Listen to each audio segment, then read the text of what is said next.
قال النبی صلی اللہ علیہ وسلم من قرأ بالآیتین من سورة البقرہ فی لیلۃ کفتاہ، متفق علیہ۔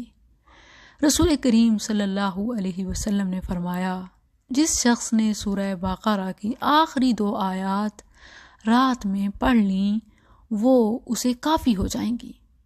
یعنی کس چیز میں؟ ہر نیکی میں بھی اور ہر برائی میں بھی۔ نیکی میں کیسے؟ یعنی جو کام آپ دن بھر نیکی کے کرنا چاہتے تھے لیکن نہیں کر سکے، حسرت ہی رہ گئی، فلاں تسبیح پڑھنی تھی، نوافل پڑھنے تھے، ذکر و اذکار کرنا تھا، قرآن پڑھنا تھا، لیکن تھکاوٹ کی وجہ سے وہ نیک اعمال نہیں کر سکے۔